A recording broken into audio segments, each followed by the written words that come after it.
Yeah, so you're listening to the sounds of Snapbacks and FlatCaps. This is your host, Rob. Mr. Dan Blake Voice is not here this week. You can follow him on all the socials, which is Dan Blake Voice. But this week, we're joined by a couple of guests, actually.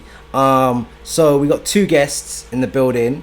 So I'm going to let them introduce themselves about who they are and what they do. So, boom. Let's go right to left. Boom, back. Just left. That's like it's right. It's my right, though, isn't it? My right. So your right. Yeah, my right. Yeah. TonyTnt, boom bam, entertainer out here. Yeah. Explosive. Artist, creative content maker. Yeah. All of that. Everything. Trying to fit everything in. Yeah. Yeah, my name's Ironik or DJ Rush. Am I going too close? Yeah. Ironik or DJ Ironik, people call me. Producer, DJ, artist. Same as you, bro. A bit of everything. Anything to do with like art, creative vibes. Especially within like the UK urban music scene. You know what I mean? So yeah. That's good. We do talk about music quite a bit here as well. It's because it's just the natural progression because we get different people on the pod. But yeah, UK music always comes into it somehow because obviously you know I got my show, The Best of British. Tuesday always evenings. Supporting my bro. Trust me, man. And and so we always touch on that quite a bit though. I think the last thing we spoke about, I would say, is UK controversy. We had Scorcher released from jail quite recently. That's my guy. Yeah, and he's from North, innit? He's from North, Scorcher, North. So he's come out and he's the straight in the studio. Straight. We talked. I've been in the studio. You worked with him before? Yeah, I've been in the studio. Like I said, I'm getting into a bit of A&R, and so I'm doing some stuff behind the scenes. Let's get in with artists, getting them producers, beats, whatever. So I've been working with Scorcher the last few weeks. He got some bangers coming, man. He's got a summer banger coming. That's mad. Yeah, trust me. Yeah, because we were talking about it before, and we were a bit like, because he's been gone such a long time. Yeah, music has changed so much. It has, yeah. But you see, like Scorcher, maybe I'm biased because he's one of my favorite MCs of all time. He's in my like top 10. And he's North London, you get me? But I feel like he can adapt to any style, any sound. Like he's done, obviously, the Girl M songs. He comes from the movement, which is straight lyrics. Course, you know what I mean? I think he can. He's one of them artists or MCs that can adapt. So it's a bit of a mad one, yeah.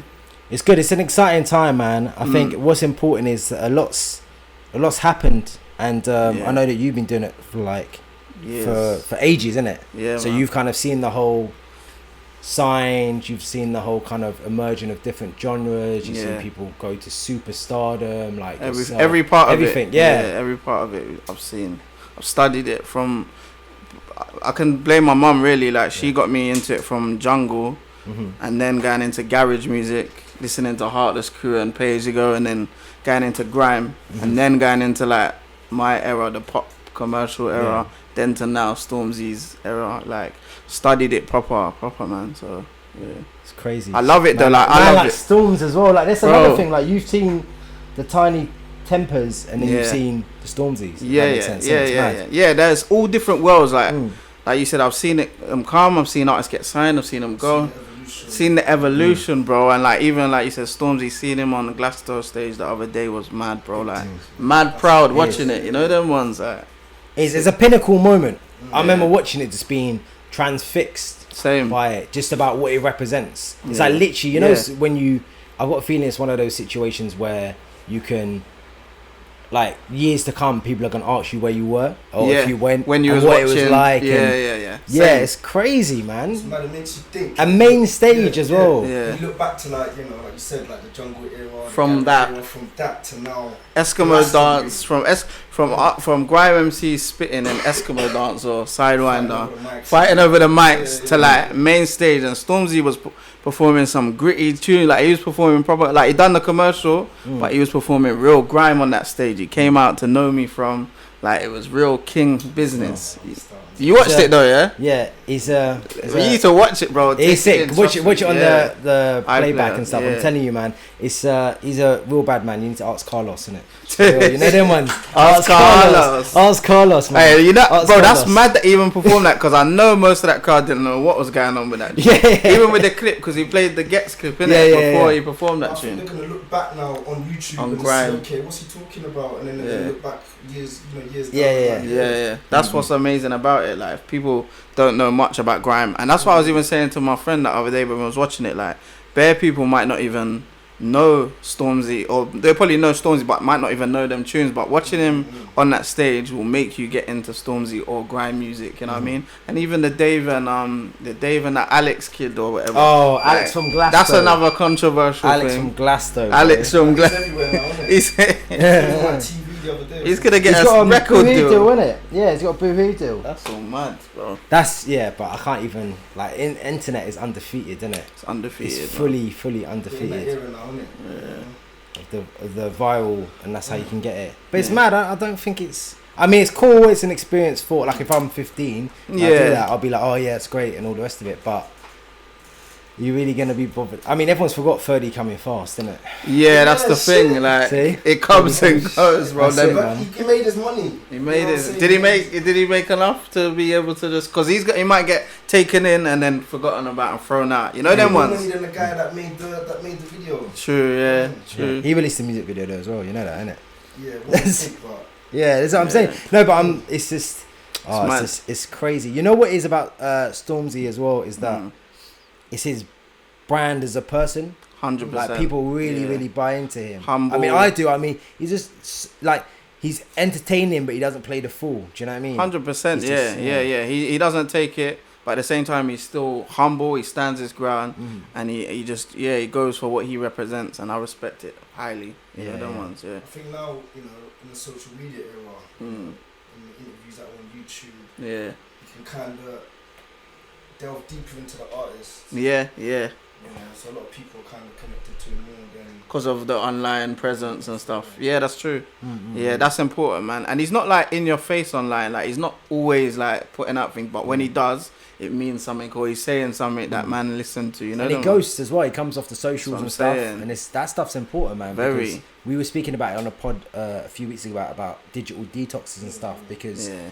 Like, we know it's a different generation of consuming music, and one of it is the kind of social media influence. So, like, we're talking about Alex from Glasgow. Yeah. Alex from Glasgow, imagine. That's his name now. It's like an artist. Alex from Glasgow, bro.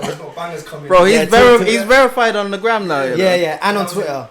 And on Twitter, he's got 120k. Bro, it's all mad, bro. Like, it's crazy. I need a social media detox, though. I was like, who's this guy? Out of nowhere, I'm like, who's this guy? Yeah. And then he's on Good Morning Britain and. Did you see the controversy saying that, like, if that was a black guy up there, they wouldn't have had them on the news the next day, and like they won't be like raving about it so much, like only because it's a white kid. They were from like, Somerset. Yeah, and like, Piers Morgan was like, yeah, love rap music, keep doing your thing. And the other day he was like, oh, I'm not representing this rap thing. Or drill, you know, this drill. You know what I mean? Like, it's a bit controversial. It's one of them ones where. We know, innit? We know, innit? Yeah. We know, innit? We know what you say. It's like, you ever see that interview with AJ Tracy that he had?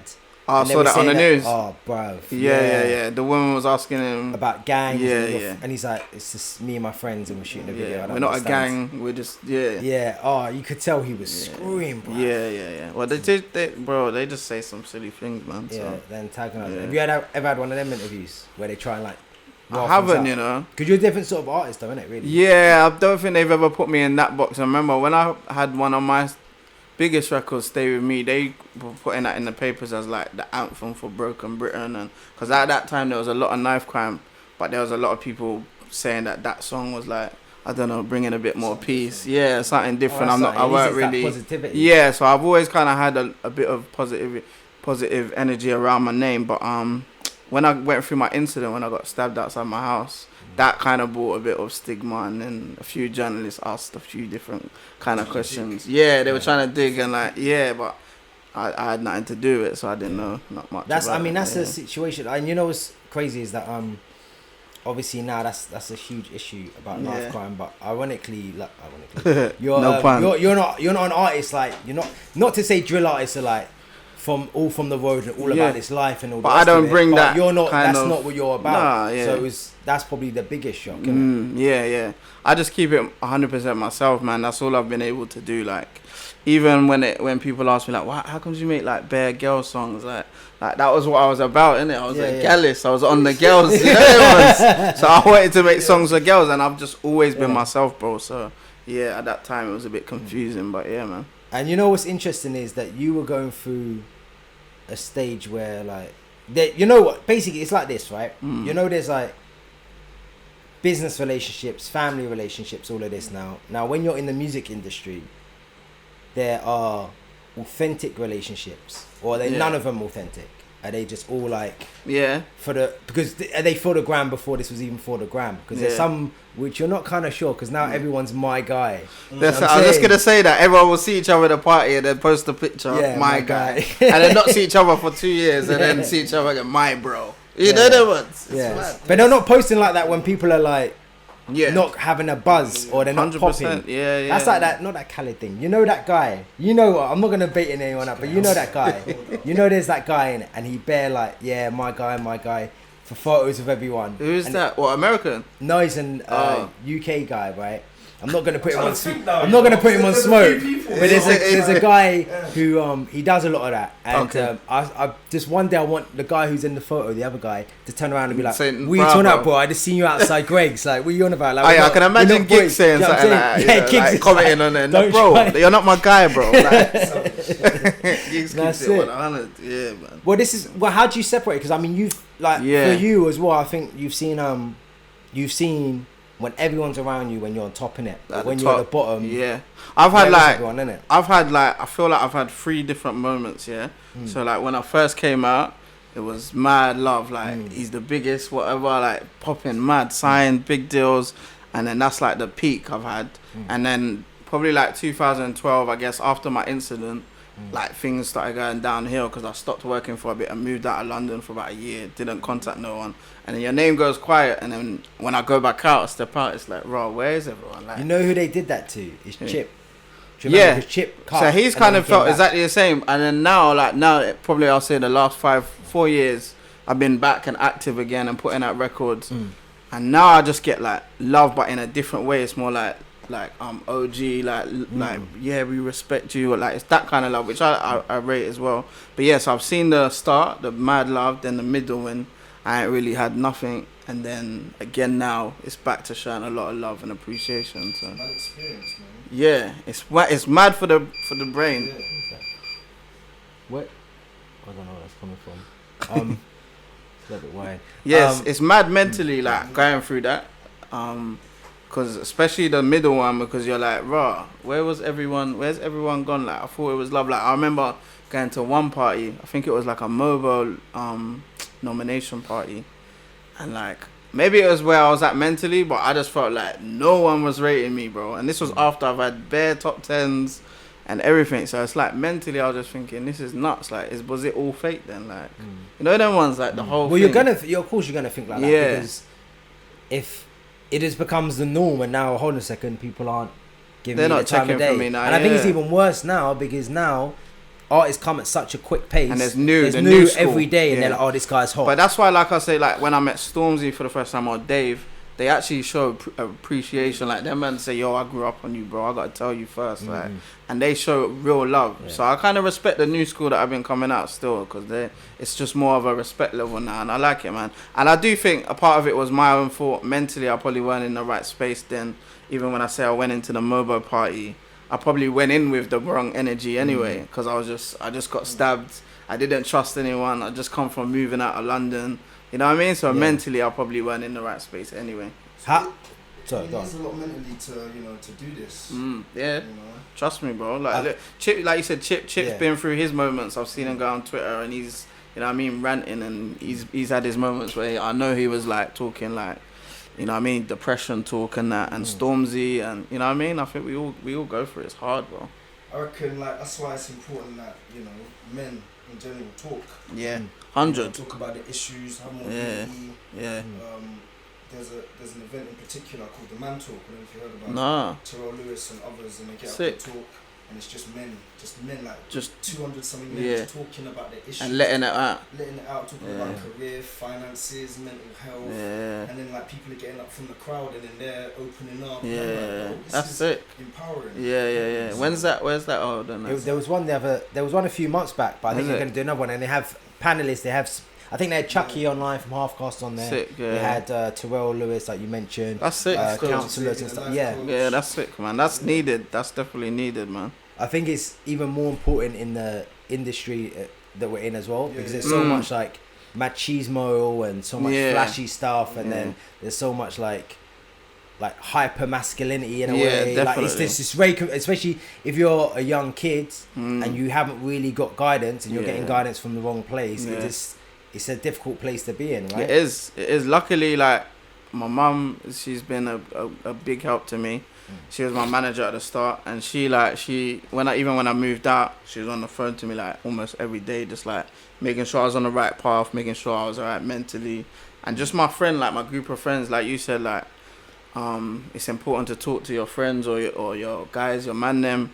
Luckily, I've just been open with them, you know what I mean? So that kind of helped me a lot. So yeah, man, it's important. It's important to have the right people around you. Yeah, right team. I think that's important as well. And I think it's about, like you're saying, like limiting negativity and negative people and toxic 100%, people. Because you realise that that's half of the problem. Yeah. Because how are you going to get better, or how are you going to get mentally strong with that kind of mentality? Yeah. Yeah, and with those people around you who are just, and especially now, like we're saying, all this my guy. We might we laugh and joke about it and stuff as well, but then you just become so easily confused because people are supposed to be. You think, oh, this guy's my power, and the next thing you know, he's stabbing me in the back, and it's just and there's best. It's messy. It's easy to get caught up in the positivity when everyone's like, it is. It's like it makes it all a happy place, isn't it? Yeah. And then surprising when it's like, oh, someone might stab you in the back. Yeah. Or like. Yeah. I've had situations where like we had that my guy thing and all that, and then you hit man up for a tune or something, and man's like, oh, I don't know, my bro, you know though. You know what it is, Thursday's not good for me, Friday I'm kind of like Saturday not so even. it's like we show each other love for the gram, but then behind the closed doors, man, them don't really want to show man love like. Well, it's worse now because people were doing it before the gram. People were doing it, right? Yeah. But now people are doing it on the gram, so it looks even worse. So it's going out to that big wide world. Making connections. Just connecting that whole, mental health and social media as well. It's like everything's amplified. So it is. More important, we need the right people around us. Good people around us to be able to talk to the unity. Yeah. I think you're right about the social media thing, because we speak about social media on here like all the time because it's so crazy. Like, it's a tool that people don't really know how to use, And I think it's a dangerous thing because people are only posting the best bits. They're not posting the downside, so you feel like you're not. You should be like this. You should be like this guy. My manager was talking about that the other day, because people are only posting the lit side of their life. They're not sharing them. So people might be sitting back at home looking at that thinking, wow, my life is mad because he's living, you know what I'm saying? But literally everyone's going through issues behind the closed doors, but we're not going to post that on the gram, them ones.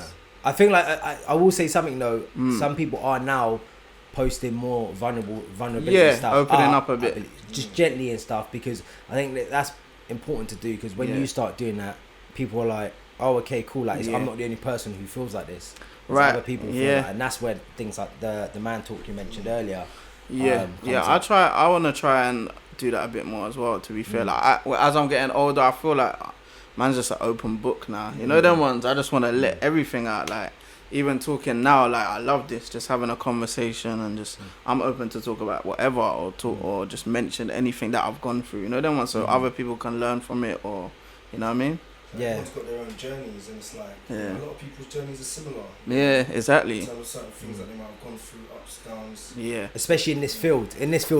More than anything, I think, because like the pattern, the music might change, but the pattern will still. Do you know what I mean? Stay the same. Even if you're talking about like actual like rock stars and stuff like that, you still get the vultures. You still get this. You get problems with money. You still get all these things. Everyone goes through it.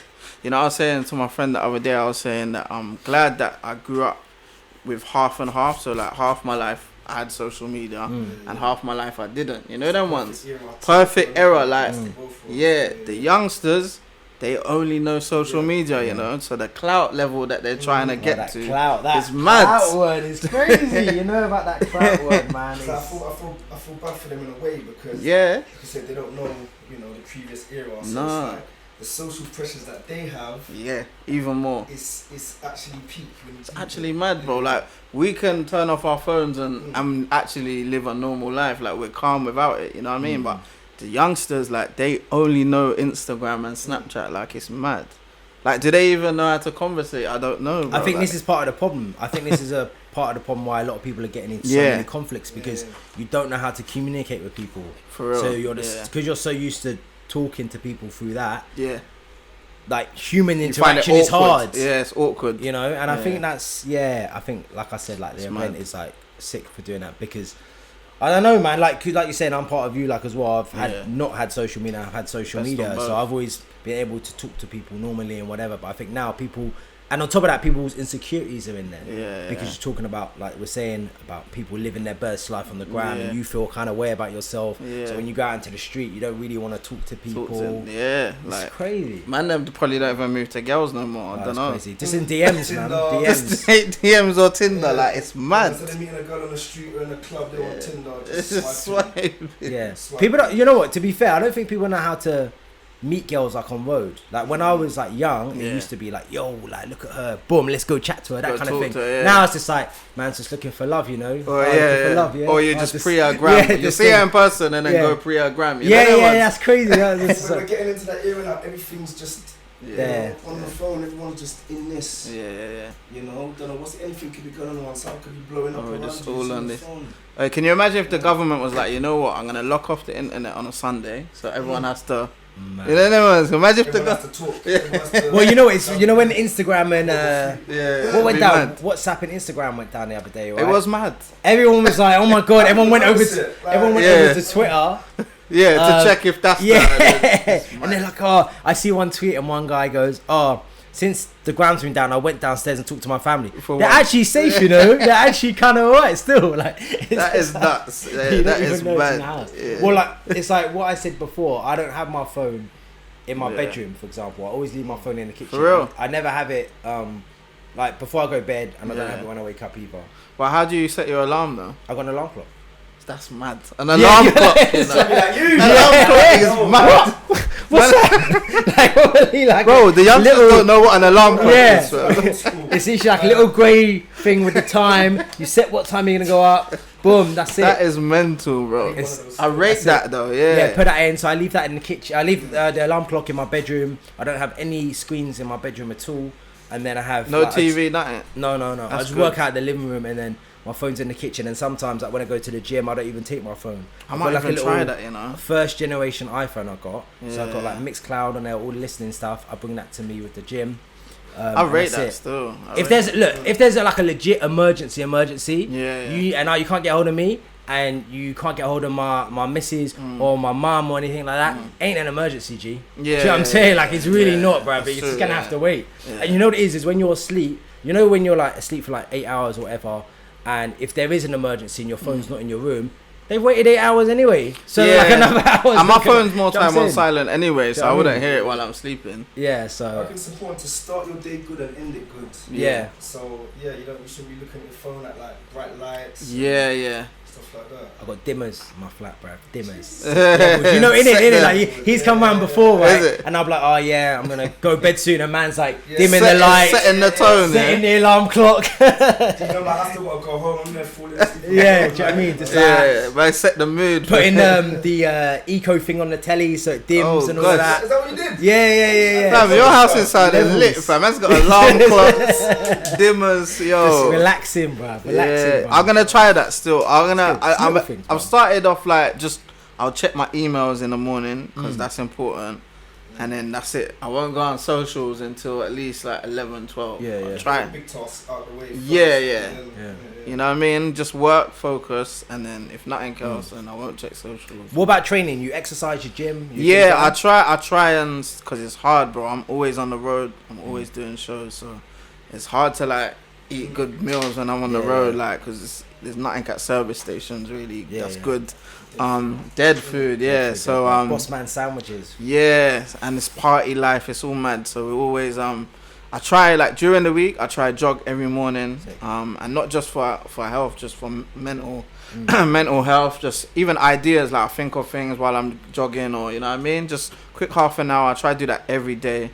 And I try to stay quite a bit healthy during the week, but then the weekends is just always lit, bro, because it's just parties after parties. Balance, it is all about balance. So and you know what it is as well. People on the gram will see the lit weekends, not the getting up early, running. But I try to post that all on my Snap, like my jogging and that, and the views and that. Yeah, I try to do post a bit of that. That's working on self. Yeah, I remember I did post one a few weeks ago, of me jogging, and I was listening to Chip, so I added him.